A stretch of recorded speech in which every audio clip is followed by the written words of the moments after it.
back to They Did What? Your source on the internet's craziest, most entertaining stories, where I go over them, analyze them, and most certainly make fun of them.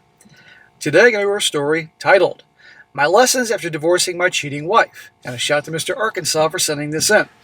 And guys, this story is written by a guy. He's been now divorced for a year at the time that he posted this. And he's reflecting about all the things that he learned in his divorce. Many valuable pieces of information that a lot of you guys are certainly aware of, but it's a good refresher. But we also get through his lessons, the things that went down. And ultimately, his divorce, well, guess where it came from? Cheating. Big surprise. And guess what his wife did for a living that only amplified the cheating? She was a nurse. And guess at some point what also happened in this whole thing? She asked for an open marriage. You put all this together, that is a disaster. And our guy definitely suffered a lot, but he's doing what he can, moving on. But I appreciate he's posting things that guys can learn about this whole thing. But we can also add here, they bring up open marriage. Obviously they're cheating. End it, walk away, period. There's certain careers, if you're gonna get involved with, get in a relationship or marry, there's certain careers you better have your eyes, sleep with your eyes open, have eyes in the back of your head with your wife or girlfriend, and one certainly is the nursing path. Does it mean that every nurse cheats? No. But let me tell you, there's one hell of a reputation for this. So it starts off, says here, I broke up with my wife 1 year ago tomorrow. Today is her birthday. Happy birthday, Jess. Jess. Is that short for Jessica? How appropriate. The divorce is finalized on March 11th. For anybody going through this or about to go through it, I just want to share my experience and the lessons I have learned. We were together for almost 10 years, March 14, 2014, and she went to nursing school. This poor guy. The story is a couple years old, guys. It was sent to me, but I thought it was a good one. She went to nursing school, became a nurse. Eventually, she wanted me to propose. So I did. We planned this Star Wars-themed wedding for May of 2020. Oh, for goodness sake. Well, that wedding never happened. COVID happened instead. We both worked in healthcare, and what a big pile of BS that whole year was. We got married anyway. On paper, though, we couldn't plan the wedding another year. So I guess I just probably went to the courthouse and nobody was there and filled out the paperwork, marriage license, all that, and there you go. So much for the Star Wars wedding.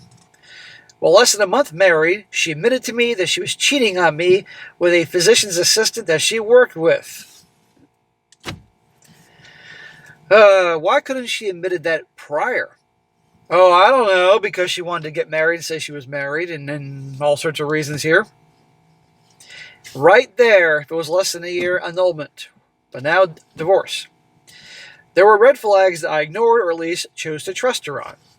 Now we're going to get into the lessons. This is lesson number 1. Do not ignore red flags. Ask questions, demand answers, trust your gut. Yes, but guys need to know what the red flags are. Lesson number 2. If they ask for an open relationship, they are telling you that either you are in one or about to be, regardless of your opinion on the matter. Well, no, more like, yeah, you are in one. And they're already talking to somebody else, prepping the logistics, they're already cheating. But regardless, that's when you walk. You don't have to accept it. He says she was very apologetic. She wanted to change. She wanted to go to therapy. She wanted to fix the relationship. She offered complete access to all her stuff related to the affair. It was all there, no trickled truth that I was aware of. Smack! It's always trickled truth, brother. From what I can tell online, this was the steps for reconciliation to happen. But if I told my family, what would they think of her? So I carried that burden, that pain alone. Smack! Always control the narrative. But regardless, she was cheating, brother. And I'm sure through the whole relationship.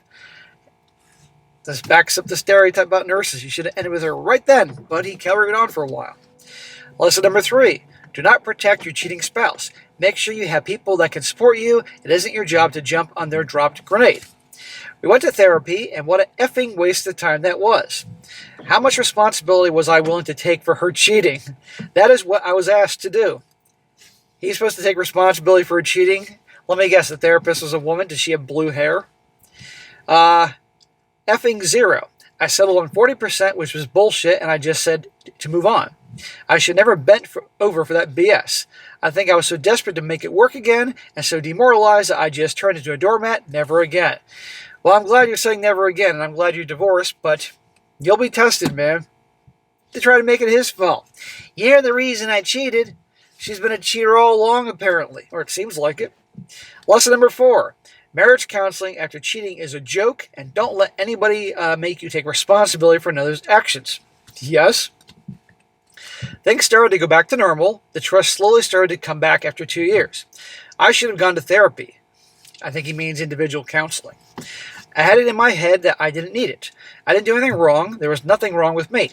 I didn't realize at the time, but I was deeply depressed and was just going through the motions. Well, yeah, your wife's cheating on you. That would definitely make one depressed and hurt. Lesson number 5, get therapy. Even if you don't think you need it, something deeply hurtful was done to you and it will leave a mark.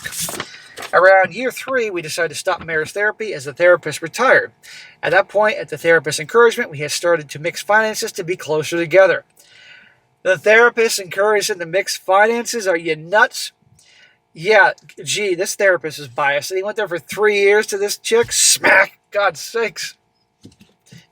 I guarantee his wife picked out the therapist.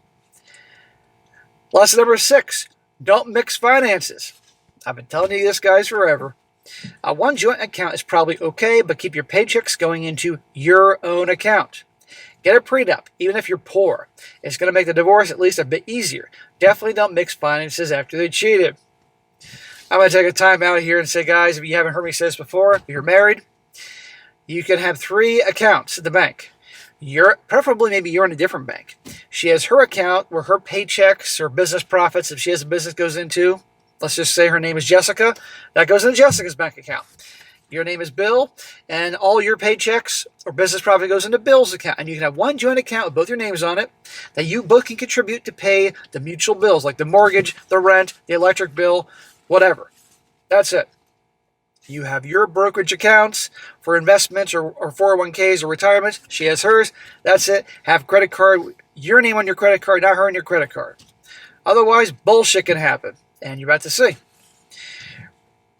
Right after we stopped going to therapy, I caught my wife in a stupid lie, which she immediately got strangely defensive about. All progress in the past 3 years was gone in a second. I decided to do some digging in accounts and messages I still had access to, and what do you know? A message to the man about the relationship arrangement. I tell her we are done. She tells me she's going to break up with me at the end of our lease. I tell her she will hear from my lawyer. This was September 13, 2023. I read horror stories of divorces taking months, even years, and I couldn't believe it. I wanted to be done with her as soon as humanly possible. 3 fucking years in the therapy and listening to all that crap and trying to have him take responsibility for some of it, 40% as you said, mixing the finances, all for her to still be cheating on him the whole time, and now they're getting divorced. This guy probably feels like the biggest ass ever. And yeah, he behaved like he was a sucker. But it can happen to any guy that doesn't know this. Lesson number 7, be patient. The legal process is slow even without children. Lesson number 8, you're not divorcing the person that you married. They are the enemy. Give no ground, give no quarter. Save messages, record conversations, whatever is legal in your area for you to keep records. Where we had spent the last 6 years communicating and cooperating very effectively, with both of us having little to worry about, whose money went where, and who paid for what, suddenly she was very concerned with how much money I had and how much money I owed her. This is good. Listen to this. To be clear, she made more money than me. We split costs evenly. Of course you did. I had a savings account, which I alone contributed to a percentage of every paycheck. I had asked her to do the same for years, but she never did. He makes less money, and he's putting aside at least some money into savings and retirement and all that. He asked her, she makes more money? Nope. She spent most of her money. I did not. So I had several large bank accounts, which she suddenly felt entitled to. Of course she did. But the thing is, this guy was obviously a pushover. Yes, he was a pushover. And I think she probably would have cheated and done this crap regardless if he was a pushover, but it probably wouldn't have been as big, you know? He should never. Sounds like he knew that this was going on. He should never tolerate this stuff. But he was a pushover, and she knew darn well after he found out that she was cheating, asked to open the relationship, and he stayed. That told her, I can do anything to this motherfucker. He ain't going anywhere. Probably she stayed with him longer while she was having the affair with the guy to buy time, so she could get a better deal. So from September until March of the next year, we argued through lawyers about who got what out of what account. We even managed to fight over retirement accounts.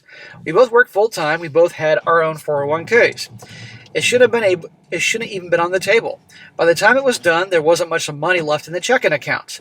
All gone to the attorney fees. I had my savings of about $50,000, which I was grateful to my attorney for managing to keep out of her greedy, selfish hands. I had all the joint accounts, which I split and then paid her an additional $7,000 equalization payment. Oh my God. What misery. Thank God there's no kids involved. Lesson number 9. Divorce costs a fortune. And when you get married, they literally own half your shit. Be prepared to lose half of it regardless of right or wrong. The court does not care she cheated. Actually, no one does. Life isn't fair. Unless you're in an at-fault divorce state and you have evidence and all that, but by and large, no, they don't care. The court just wants to move it along. On to the next one. Since then, I've been going to therapy and trying to get my life back together. Well, that's good, brother. That's all you can do. And learn from your mistakes. I miss my dog. Oh, man, you didn't get the dog? I even miss my wife. What? Besides the cheating, we had a good relationship. Smack, smack, smack, smack, smack. There was no good relationship. Obviously, she was cheating or treating you like crap the whole relationship. What you thought was good was her putting on a show to fool you. Wake up, brother. You're going to end up being in the same situation. So I can't help but miss it. I have periods of time when I have energy and drive. I have long periods of despondency. I go through bouts here. I go through bouts where I'm such a horrible man and was a horrible husband. That's what he was thinking. No, you're letting the brainwashing going on from the fucking therapist. No, you weren't. I mean, okay, nobody's perfect. I'm sure he did something that was not good or ideal, but still. The most unperfect thing was a lot of the crap you put up with, man. Other times where I know I was wrong and I did nothing wrong. It's been a struggle every day in some way. I just keep moving forward. Well, good. That's all you can do. I don't have a choice. Being a divorced man in your 30s is a very, very lonely experience. Then, brother, get another dog. I'm sorry you lost your dog, but you can get another dog. Another dog that needs a good home. And that dog will be loyal to you to the day you die. And after you die. Seriously. You don't need a fucking wife. If you get married after this shit, I'm going to track your ass down and smack you. I really had a tough time being vulnerable around others. I don't even want to be around others when I feel vulnerable. I know this is a flaw of mine, and I'm trying to not have it because I know it's killing me. I have people reaching out to me, and I can't bear to reach back out of fear of feeling weak. Brother, if people are reaching out to you and trying to help, and they care. You know, we all go through hard times, but you can't let it crush you. You did divorce her. That's good. Lesson 10. Do not neglect friendships when you're married. Sometimes they are more permanent than a marriage. Even if you can't get support from them, sometimes the distraction of them is appreciated. So many guys, one by one, drop their friends after either getting in a serious relationship or married. That's the worst thing you can do. Why ruin a great friendship? You know, they didn't do anything wrong. And the odds are, statistically, you're going to get divorced one day. And they may not be there. And those bros will be there to help you when you're going through hell. I wish I could share some hopeful wisdom or some profound way to heal through this. I have nothing. It is painful. It is lonely. If you're lucky, you are rid of the horrible person. If you're like me, you've lost your best friend, your best support. Smack! She was never your best friend and never your best support. You're just saying that to make yourself feel better for making a bad choice in marrying her. Pull the Band-Aid off. The Band-Aid all off. You got to rip that Band-Aid off and deal with the fact that you fucked up and married, or she was a fantastic actress. That'll make you feel better. That she was such a good actress, she fooled me and bait and switched me. So you don't feel so bad for marrying the wrong woman. But you got to do your homework. Many will do that. The second the guy's locked in, boom, that's the true colors come out. The mask comes off. Either way, it sucks. I went on vacation the other day. I went to Sweden where she and I had planned to go. I wish I could say it helped. It just made me feel worse and miss her more. Smack! You miss what you thought she was. And frankly, you should have gone to fucking Norway or somewhere else other than the place you both planned to go. For her part, she seems to be happy with her new long-distance whatever she has going on. Of course she's happy because it's easier for her to get guys. This is the public show she has going on. The truth is a mystery. Part of me hopes she's happy. Part of me wishes she mourned my absence. Another part of me wishes her life would crash and burn. Either way, it doesn't matter. It changes nothing. Well, I'm sure if her life is crashing and burning, she'll put on social media like everything's wonderful. But one day she will come back, as they usually come back when she runs out of options. And I hope this guy has the good sense not to take her back. Something that shocked me is the silence from her family. They liked me. I thought they liked me. I was in their little family calendar they sent out. I've heard nothing from any of them. I'm an immigrant. All I have here in the US of A is mom, dad, and brother. I had this huge other family through my wife. She had cousins and nieces and nephews. Family Thanksgiving, family Christmas, all gone. Like they never were. They owe me nothing, obviously, but their absence hurts like any other loss. I guarantee you she painted you as the villain. I guarantee you she painted this guy as the root of all evil and the reason she had to cheat if she admitted to cheating to them, and therefore they're taking her side. That's why you control the narrative. I have plans on dating again. I'm too emotionally closed off to get close to people. Even if I wasn't, I certainly won't trust anybody again and not be much of a companion to anyone. Good luck. Message me if you have any questions. I'm not wise or knowledgeable, but maybe I can point you in the right direction or at least be sympathetic to your experience. Damn. Well, these are all things that most of you guys in one form or another know. And it sucks he's going through this, but this guy, if he doesn't heal right and accept a lot of reality, he's going to be winding up right back in the same situation with probably the same type of girl. Okay? He was a doormat. He was blind to what was going on. The second she admitted cheating, he should have been out of there. If it was less than 1 year, he might have been able to get an annulment. But then she took half his shit. All that money he saved. He was obviously a doormat in the relationship when he was the only one saving and she wasn't. Oh, no. He shouldn't have allowed that. But she had his number. She knew that after she admitted to cheating and he didn't go anywhere and accepted some blame in therapy and commingled the funds more, she's like, this motherfucker's desperate for love. And I guarantee, never loved this guy, or at least convinced herself that she loved him. But, and it's unfortunate because this is a lot of guys' story. The best thing he can do is, it's been a year, one day at a time. Hang out with the friends and family that do care. Get another dog. Every day, make a path. I'm going to get better. Really learn and dig down why you had such an attachment to her. Why you have to have such an attachment to people. Okay? Why you didn't stand up for yourself. And when, bad family life, desperate for marriage, desperate for approval, no girl paid attention to you, so you're taking anything you can get. It can be all these things. But until you really unravel and figure out exactly why it is you do the things you do, you're going to keep repeating them and suffer. So it's better to pull off the Band-Aid. But I've been saying this for a long time, and I'll say it again. Attachment causes nothing but suffering. So you can love your girl, but don't be in love with them. Do not rely on people to bring you happiness and joy in life, or you're going to be solely disappointed. Learn yourself not to get attached to anybody. You can enjoy people, and people think I'm heartless for saying this, but it's the fucking truth. You can enjoy people's company, friendships, co-workers that you like, family and all that, but eventually they are going to disappear from your life. Some people, when they go through that change, the loss of a family member, a parent, a sibling, an aunt, a grandma, or they move and they don't have that friendship anymore they used to have, they crumble. Nothing's permanent. It's unfortunate, but it is life. And if you become attached, my God, and also attached to objects and things, But if you can just enjoy your time with them, have a good time, appreciate them, care about them, but not let that, and it's tough to do that, I might add. Taking me a lifetime to get there. You're not going to suffer. And again, better you can love your girl, but don't be in love with them. Because when you're in love with them, your average guy cannot stand up for himself. Because it seems like if he doesn't stand up for him, in a situation where he has to stand up for himself, and the women want a guy that has a backbone, but he's so fearful of losing her because of his attachment, he won't do that, and it just makes the situation worse and worse. But a guy that may love his girl, but is not in love with her, okay, I'm going to put her in her place when she's being an a-hole, or I'm going to lay out boundaries and do things that show I respect myself and have some fucking dignity.